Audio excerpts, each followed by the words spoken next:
발생, 그 다음에 김대중 대통령 때 6.15 남북공동선언에 민족정신이 입각해서 남북경제협력을 통한 한반도의 화해와 평화에 기여하고 나아가 한민족 공영의 길로 나감을 목적으로 해서 설립됐고요.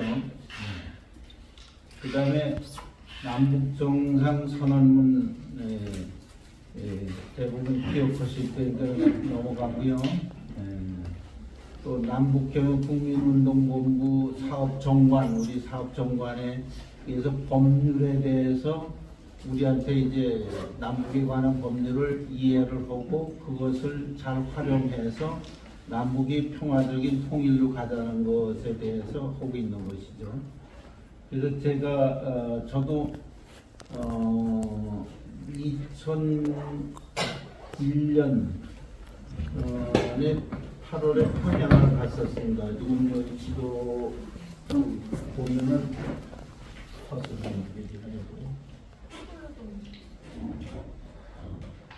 여기 지도에 보면 요 분이 며칠 전에 돌아가셨다는 네. 또 이분은 그 이전에 돌아가신 김용순 비서실장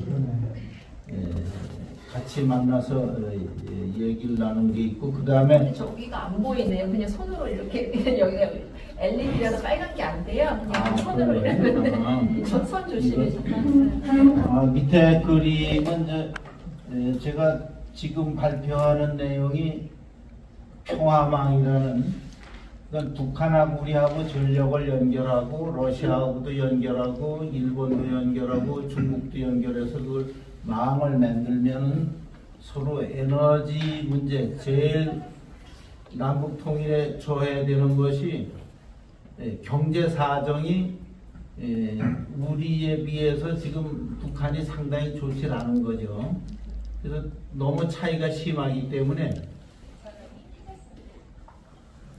이런 상태에서 남북 통일이 이루어지면 남북 통일이라는 것은 통신이나 자유왕래가 보장되는 것인데 자유왕래를 하게 되면 서로 불편한 사람끼리 왕래가 이루어지고 남쪽에서 북쪽으로 가는 사람은 북에서 불편한 사람들이고 북에서 남으로 오는 사람은 남쪽에서 불편한 사람들이 오고 가게 되는 것이니까 통일 전보다 못하다는 얘기가 나올 수가 있는 겁니다. 지금 독일이 성공적으로 동독 서독이 통일을 했다고 하면서도 동독과 서독 간의 경제적인 차이 때문에 상당한 불편함을 겪고 있는 것 같이 그래서 통일을 하기 위해서는 서로 경제적인 격차가 좀 줄어들어야 되는데 그 6.25 사변 전이라든지 1980년도 초라든지까지는 북한의 1인당 GNP가 더 높았다고 봅니다. 네.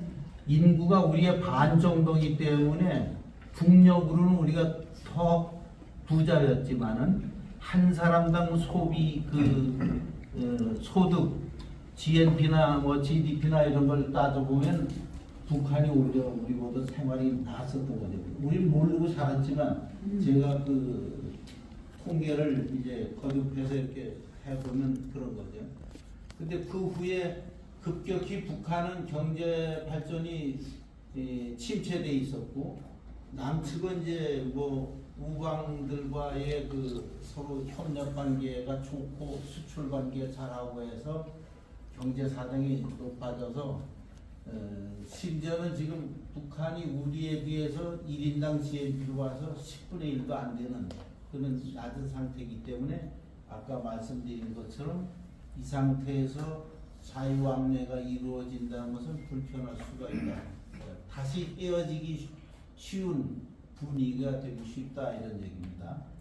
그래서 통일을 하기 위해서는 적어도 상대방 꼭 우리의 남북만이 아니라 갈라져 있는 나라가 통일이 되려면 상대방의 1인당 국민 소득의 차이가 60% 그러니까 40% 이상 져서는 좀 곤란하다. 그럼 북한이 우리 경제의 60% 수준이 되려면은 인구가 반이니까 사실은 30%만 돼도 되는 거죠. 30%까지 끌어올려야 된다는 거죠. 우리 차이를. 근데 그렇게 위해서 무엇을 가지고 끌어올릴 수가 있느냐? 보통 우리는 식량을 생각하게 됩니다.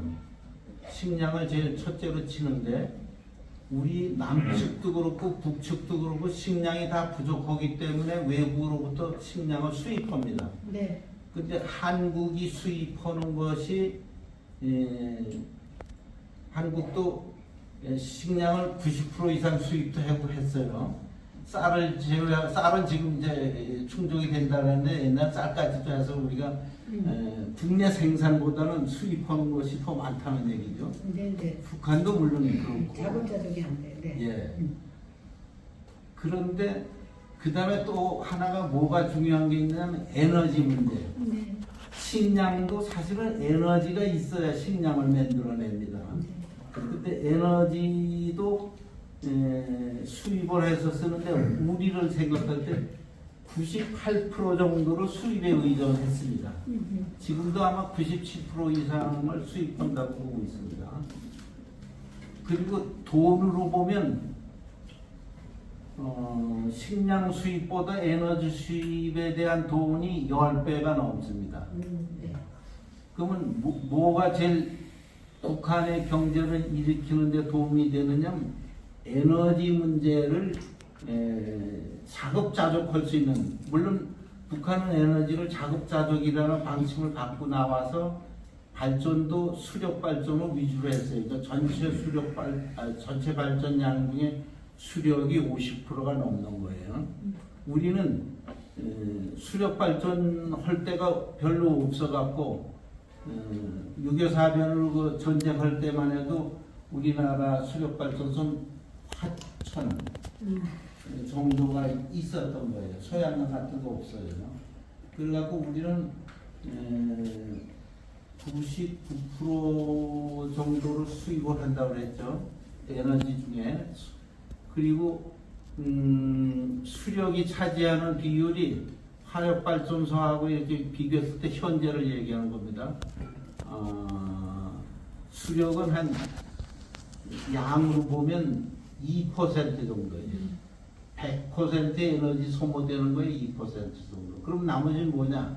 연료를 떼는 거예요. 석탄, 석유, 가스, 원자력에 우라늄 이런 걸 떼는 겁니다. 그럼 이 전기를 제가 이제 전력회사에 근무를 했기 때문에 이 전기가 뭐라고 해요? 이거 외제예요. 수입품이에요. 네. 예. 전부 수입하는 네. 에너지를 네. 돌려서 그래서 전기 에너지를 전략을 할 필요가 있는 거죠. 네. 어찌됐든 남북이 서로 어떻게 보면 에너지 문제를 가지고 좀 도움이 될 수 있겠느냐.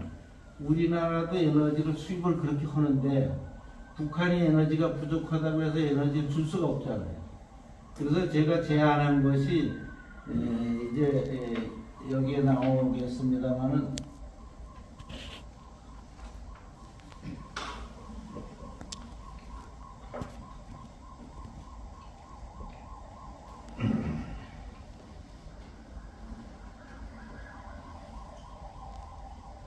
에너지 이제 비교 지금까지 말씀한 거 되게 이렇게 정확한 표로다 이제 표시한 건데요. 여기 이제 있습니다. 여기 그래프가 우리나라하고 그리고 우리하고 북한하고 같이 통일돼서 조선시대에 살다가 이제 해방이 되고 갈라지고 그러는데 그게 1947년하고 48년을 기준으로 봤을 때 왜 저렇게 하냐면 1948년 5월 14일 전까지는 남하고 북한이 전기가 연결돼 있었어요. 그래서 이 파란 선은 그 수력이고 이제 까만 선은 전체인데 어쨌든 북한으로부터 수입을 해서 썼어요 우리가. 그래서 서로 나눠 쓰다가 5월 14일 날 북한에서 남측으로 오는 전기를 끊게 됐습니다. 그럼 우리는 상당히 고통을 받았어요. 그때는. 북한은 오히려 전기가 남고 우리한테 보내던 걸 끊으니까. 근데 그때 우리가 남북이 이렇게 갈라졌을 때 우리에 의해서 갈라진 게 아니라 6.25 사변 전의 얘기인가요? 전인데 일본이 2차 대전을 일으켜서 미국하고 연합군하고 싸우는 그 과정에서 일본이 미국한테 원자탄을 맞고 항복을 하게 돼서 그 패전국이 됐는데 그때 우리나라에는 우린 일본 식민지에 있었던 거죠. 어떻게 보면 식민지에 있으면서 우리는 군대로 보면 일본의 군인으로 나가면 연합군하고 싸우는 우리가 적군이 되는 거고. 근데 많은 독립운동을 하던 사람들은 또 이제 일본에서 독립하자는 운동이다 보니까 미국이나 연합군 쪽의 편인 셈이죠. 그러니까 그걸 우린 나라에서나 일본에서는 못하니까 중국에 나가서 독립운동을 주로 하고 상해 임시정부가 생기고 그랬던 거였죠. 그리고 중국은 연합군이었으니까는 북한의 편을 들으려고 했고 러시아가 물론 이제 그 38선 그 해방되면 달라지면서 러시아군이 38선 이북에 이미 들어와 있었기 때문에 우리가 독립될 때 일본 패전국하고 미국하고 서로 의논을 한 결과 이 조선을 38선을 기준으로 해서 북쪽은 소비에트 연방에 그리고 남쪽은 미 8군의 그걸 뭐라 해야 되죠? 신탁 통치를 받게 이렇게 나눠진